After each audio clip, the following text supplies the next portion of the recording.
पहले घर से आज ही हटा दे ये 3 चीजें। माता लक्ष्मी होती है क्रोधित, घर में आने लगती है दरिद्रता। तो आइए दोस्तों जानते हैं आज की इस वीडियो में आखिर वह कौन सी 3 चीज है जो हमें नवरात्रि शुरू होने से पहले घर से तुरंत ही हटा देनी चाहिए।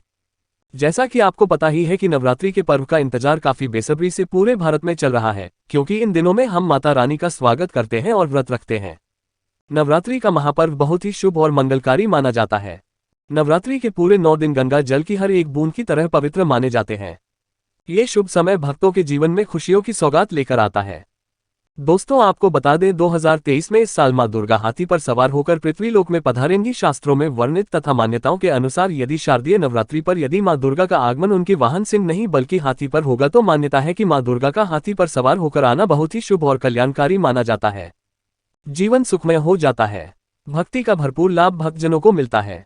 दोस्तों इस बार नवरात्रि पूरे 9 दिनों तक मनाई जाएगी, ना एक भी दिन कम ना ज्यादा, पूरे 9 दिनों तक मनाई जाएगी। मां शेरोवाली की विशेष रूप से पूजा आराधना की जाएगी।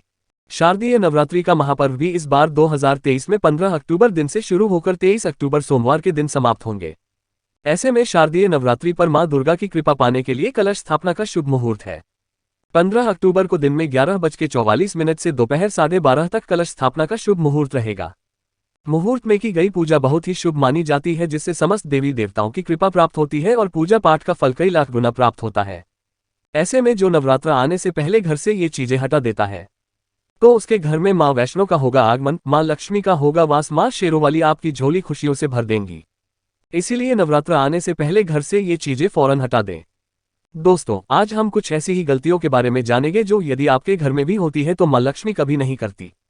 ऐसे घर में प्रवेश, फिर चाहे आप कितनी ही पूजा पाठ कर लो, मां लक्ष्मी ऐसे घर में कभी नहीं आती। ऐसे घर से देवी देवता भी सदैव रहती है नाराज। दोस्तों पूरी जानकारी को देखने के लिए इस वीडियो को अंत तक अवश्य देखें।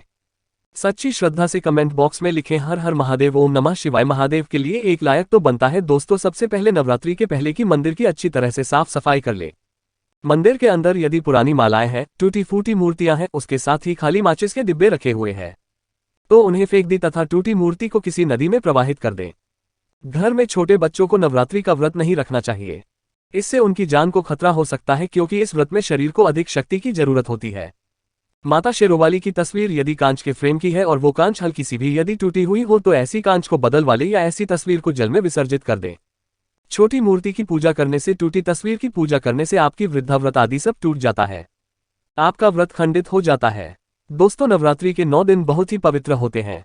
नवरात्रि के इन 9 दिनों में आचार विचार और घर को साफ सुथरा और पवित्र रखना अति आवश्यक है। इसलिए नवरात्रि के 9 दिनों में ब्रह्मचर्य का पालन किया जाता है और तामसिक भोजन ग्रहण नहीं किया जाता। नवरात्रि के 9 दिनों में माता रानी के भक्तों को प्याज, लहसुन, मांस, मदिरा और अंडे से दूर रहना चाहिए। अधिकतर भक्त इन नियमों का पालन भी करते, किंतु वो एक गलती कर बैठते हैं। वो नवरात्रि के 9 दिनों में अपने घर इन चीजों को रख लेते हैं। ऐसा भूलकर भी नहीं करना चाहिए।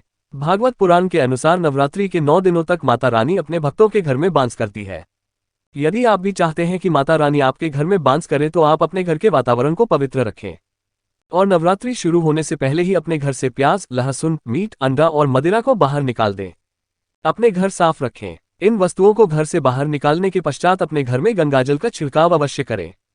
भगवद गीता में भगवान कृष्ण कहते हैं बगैर गंगा जल छिड़काव कोई भी मंगल कार्य सफल नहीं माना जाता। गंगाजल का छिड़काव स्वयं भगवद गीता में श्री कृष्ण ने बताया था। आपके घर में गंगाजल ना हो तो मार्केट से गौमूत्र ला सकते हैं और गौमूत्र लाकर आप गौमूत्र का अपने घर में छिड़काव करें। बस थोड़ा सा पानी में डाल ले, जिससे आपके घर का पवित्र हो जाएगा। घर में मौजूद नेगेटिव ऊर्जा भी नष्ट हो जाएगी और जिस घर में वातावरण पवित्र होता है और आत्मा ऊर्जा नहीं होती, वहां माता रानी का वार सदैव होता है। नवरात्रि के पहले आप अपने पूरे घर की अच्छी तरह से साफ सफाई कर ले। घर में जो भी फालतू सामान, hefte पुराने कपड़े, उन्हें बाहर निकाल दें। घर में बेकार पड़ा सामान नेगेटिव ऊर्जा लाता है, इसीलिए गंदगी बिल्कुल भी ना करें। धूप दीप जलाकर को स्वच्छ रखें। दोस्तों माता के आगमन के लिए घर का दरवाजा अवश्य जाना चाहिए। इससे माता आकर्षित होती है और घर के द्वार में प्रवेश करती है। मां के आगमन के लिए द्वार को फूलों से सजाना चाहिए। दोस्तों कई लोग ऐसे हैं जो माता रानी की चौकी कागज बिछाकर बनाते हैं, जो कि बिल्कुल गलत माना गया है। माता की चौकी के लिए आप नीचे लाल कपड़ा ही बिछाए, काला कपड़ा और सफेद कपड़ा भूलकर भी नहीं बिछाना चाहिए। ध्यान रखें कपड़ा नहीं होना चाहिए। दोस्तों यदि आपके घर में देवी देवताओं की खंडित मूर्तियां या फटा हुआ चित्र यदि हो तो उसे किसी पवित्र नदी में विसर्जित कर दी। क्योंकि ऐसी मूर्तियां और चित्र दुर्भाग्य देवी देवताओं की खंडित मूर्ति की पूजन न करें और न ही उन्हें घर में रखें, क्योंकि उन्हें घर में रखना बुरा माना जाता है। दोस्तों, वहीं अधिकतर लोग अपनी छत पर या अपने घर के मुख्य दरवाजे के आसपास कबाड़ इकट्ठा कर देते हैं। ऐसा करना अशुभ माना जाता है। यदि आप अपने घर में, घर के मुख्य दरवाजे पर या छत पर या फिर खासकर घर के उत्तर दिशा में कबाड़ इकट्ठा कर दिया है, नवरात्रि शुरू होने से पहले उस कबाड़ को घर से बस यही निकाल दें। दोस्तों, यदि आपके घर कोई भी बंद खड़ी है तो नवरात्रि शुरू होने से पहले उसे अपने घर से हटा दें और नई गाड़ी ले आए या उसकी मरम्मत करवा लें। गली को प्रगति का प्रतीक माना जाता है।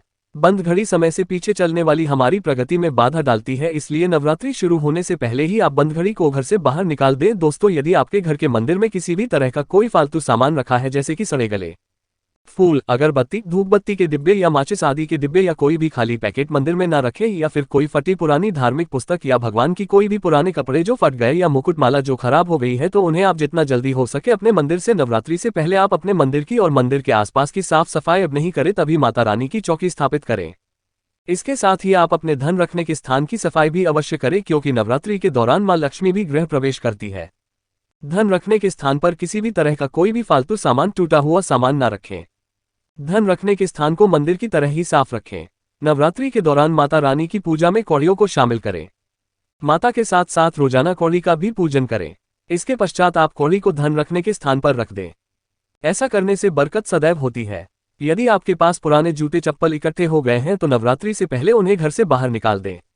पुराने जूते चप्पल की अशुभता के कारण ही घर में नेगेटिव ऊर्जा आती है और घर में अशांति और कलह का माहौल रहता है। नवरात्रि आने से पहले घर से जाना निकालना न भूलें। यदि जिस घर में जाला है उस घर में माता रानी कभी बात नहीं करती। साथ ही साथ टूटे फूटे बर्तन यदि घर में पड़े हैं या टूटा हुआ आईना भी यदि घर में हो तो उसे भी निकाल दें। घर में टूटे फूटे ईंट पत्थर भी नहीं रखना चाहिए, इससे मां लक्ष्मी नाराज हो जाती है। अब हम जानते हैं नवरात्रों के दौरान क्या नहीं खाना चाहिए और क्या नहीं पीना चाहिए और कौन सा फल खाने से व्रत संपूर्ण और सफल हो जाता है। दोस्तों, हमारे चैनल को सब्सक्राइब अवश्य करें और बेल आइकन को दबाना ना भूलें। तो आइए शुरू करते हैं। दोस्तों, नवरात्रि के दिन से अवश्य खाना चाहिए। शास्त्रों में बताया जाता है कि भगवान के भोग में सेब आदि अवश्य अर्पित किया जाता है। यदि आपका व्रत है तो आपको सेब अवश्य खाना चाहिए। केला, पपीता, तरबूज और मीठे अंगूर अवश्य खाना चाहिए। इन फलों से व्रतधारी को शक्ति मिलती है, व्रत संपूर्ण हो जाता है। शास्त्रों में बताया जाता है कि नवरात्रों के दिनों में सीताफल अवश्य खाना। सीताफल खाने से 10 ऐसी बीमारियां हैं जो खत्म हो जाती है। माना जाता है कि नवरात्रों के दिनों में सीताफल का घर में प्रवेश होना बड़ा ही शुभ माना गया है। सीताफल खाने से नवरात्रि का व्रत सफल हो जाता है, क्योंकि इसमें माता सीता का आशीर्वाद मिला हुआ होता है। नवरात्रि के दौरान इसे जो भी खाता है उसे दुखों का सामना नहीं करना पड़ता। सीताफल आपको अवश्य खाना चाहिए। दोस्तों, और नवरात्रों में व्रतधारी को डिब्बाबंद लस्सी, डिब्बाबंद जूस पीना चाहिए। उसमें कई केमिकल मिले होते हैं जिसके कारण आपका व्रत टूट सकता है। जब भी आप फलों का जूस पिए तो याद रखें उसमें नमक न डालें, नहीं तो ब्लड टूट जाएगा। साथ ही साथ जूस में बर्फ भी नहीं डालना चाहिए। फलों का सादा जूस पीने से व्रत सफल होता है। दोस्तों, नवरात्रि के दौरान सिंघाड़े का आटा या कुट्टू का आटा खाने से पहले ये देख लें कि आटा पुराना नहीं होना चाहिए, क्योंकि पुराने आटे में कीड़े वगैरह बढ़ जाती है। इसके कारण आपका व्रत टूट सकता है, क्योंकि ये छोटे छोटे कीड़े हमें दिखाई नहीं देते और आपके मुंह तक पहुंच जाते हैं। पैसा आटा खाना मतलब कीड़े का मांस खाने के बराबर माना गया है। दोस्तों, नवरात्रि के दौरान आप शाम के समय खाने में दही ले सकते हैं, आलू वगैरह खा सकते हैं, साबूदाने की टिकिया बनाकर खा सकते हैं, साबूदाने की और आलू के पापड़ भी खा सकते हैं। कई सब्जियां तो ऐसी हैं जो नवरात्रि के दौरान में शामिल, इससे आपको एनर्जी मिलेगी और नवरात्रि के दौरान आप दूध पी सकते हैं जो आपको ताकत देगा। चाय वगैरह भी पी सकते हैं, किंतु याद रहे उसमें नमक न डालें। एक बात का ध्यान रहे, व्रतधारी को पेट भर खाना यानी गले तक भोजन नहीं करना चाहिए, नहीं तो व्रत रखने का कोई भी फायदा नहीं होगा। थोड़ा थोड़ा खा सकते हैं। दोस्तों, नवरात्रि के 9 दिन आदि शक्ति मां दुर्गा को समर्पित होते हैं। नवरात्रि के 9 दिन माता के 9 अलग अलग स्वरूपों का पूजन किया जाता है। नवरात्रि के 9 दिनों में माता रानी को अलग अलग स्वरूप के हिसाब से अलग अलग भोग अर्पित किए जाते हैं। किंतु क्या आप जानते हैं कुछ ऐसी वस्तु है जिन्हें नवरात्रि के दौरान भूलकर भी माता रानी को अर्पित नहीं करना चाहिए। यदि इन वस्तुओं को आप गलती से भी माता रानी को अर्पित कर देते हैं तो आपको व्रत और पूजन का पूर्ण लाभ नहीं होगा। इसीलिए माता रानी की प्राप्त करने के लिए आपको ये जानना अति आवश्यक है कि वो कौन सी ऐसी वस्तु है जो माता रानी के पूजन में भूलकर भी प्रयोग नहीं करना चाहिए। तो आइए मां का जयकारा लगाते हुए वीडियो को शुरू करते हैं। दोस्तों, नंबर 1, नवरात्रि के दौरान शादीशुदा महिलाओं को सफेद कपड़े पहनकर पूजा पाठ नहीं करना चाहिए। साथ ही साथ काले कपड़े भी नहीं पहनना चाहिए। इससे पूजा, व्रत आदि खंडित हो जाती है। माता की चौकी जब आप लगाए तो उसके कागज नहीं लगाना चाहिए। माता की चौकी सदैव लाल कपड़ा बिछाकर ही बनाना चाहिए। सदैव याद रहे, नवरात्रों के इन 9 दिनों तक व्रतधारी को अपना आसन मां की चौकी के आगे ही लगाना चाहिए और वहीं पर आपको सोना चाहिए। मंदिर को नवरात्रों के दौरान अकेला नहीं छोड़ा जाता। बहुत ही अशुभ माना जाता है, जिससे दुर्गा माता नाराज हो जाती है और सदैव के लिए चली जाती है। दोस्तों, नंबर 2, नारियल। हिंदू धर्म में नारियल को समृद्धि, धन और सम्मान का सूचक माना जाता है। नारियल को श्रीफल भी कहा जाता है। नारियल को सुख समृद्धि में वृद्धि करने वाला माना जाता है। नारियल तो हर मांगलिक कार्य में विशेष महत्व होता है। जैसे कि आप सभी जानते हैं कि माता रानी के कई मंदिरों में नारियल से बलि भी दी जाती है और माता रानी के पूजन में नारियल का प्रयोग हम सभी करते हैं। खासकर कलश की स्थापना नारियल रखकर ही की जाती है। माता रानी के पूजन में हम नारियल प्रयोग करते समय कुछ गलतियां कर होती है। दोस्तों, नारियल कई प्रकार के होते हैं। एक हरा, दूसरा सूखा जिसके अंदर पानी होता है, जीन्स नारियल के अंदर पानी होता है। माता रानी के पूजन में सदैव पानी वाला और जटा वाला नारियल ही प्रयोग करें। नारियल का पूर्ण होना चाहिए। नारियल चटका हुआ में टूटा हुआ नहीं होना चाहिए, क्योंकि साबुत नारियल ही पूर्ण और पवित्रता का प्रतीक होता है। साबुत नारियल ही सुख समृद्धि का प्रतीक होता है। नारियल को ही श्रीफल यानी कि मां लक्ष्मी का फल कहा जाता है। नवरात्रि में माता रानी के कलश की स्थापना करते समय जटा वाला यानी पानी वाला नारियल ही कलश पर स्थापित करना चाहिए। साथ ही यह ध्यान रखना चाहिए कि नारियल को सदैव कलश के ऊपर लेटाकर रखना चाहिए। घट स्थापना करते समय कभी भी नारियल को खड़ा करके नहीं रखा जाता।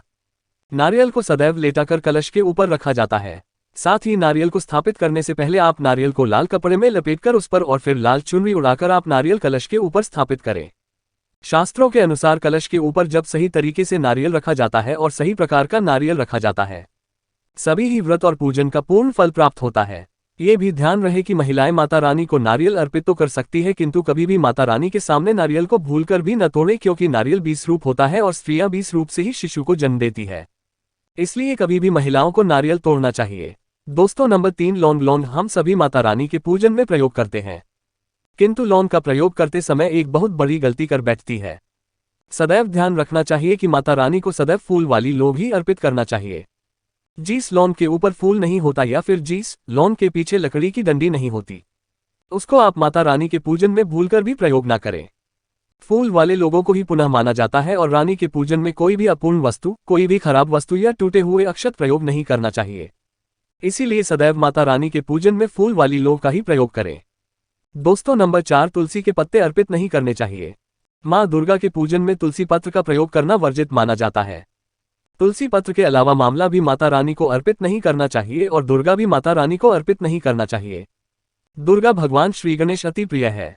नवरात्रि में आप भगवान गणेश को दूर्वा अर्पित कर सकते हैं। भगवान विष्णु जी को तुलसी के पत्ते अवश्य अर्पित कर सकते हैं, किंतु माता रानी को भूलकर भी तुलसी के पत्ते या दूर्वा अर्पित न करें। माता रानी को सफेद फूल भी अर्पित न करें। माता रानी को सदैव लाल रंग के फूल अर्पित करने चाहिए। लाल रंग के फूल माता रानी को अति प्रिय है। खासकर माता को गुड़हल और कमल के फूल अति प्रिय। शास्त्रों में बताया जाता है कि घर में माता रानी की दुइया या फोटो नहीं होने चाहिए। इस बात का भी आप विशेष ध्यान रखें कि माता रानी के पूजन में कोई भी खंडित चीज प्रयोग न करें। पंडित चीज जैसे कि चटका हुआ या टूटा हुआ दीपक या फिर अटका हुआ कोई बर्तन। साथ ही ये भी ध्यान रहे कि लोहे के और प्लास्टिक के बर्तन आप माता रानी के पूजन में प्रयोग न करें, क्योंकि प्लास्टिक के चाइनीज बर्तन हड्डियों के पाउडर से मिलकर बनते हैं।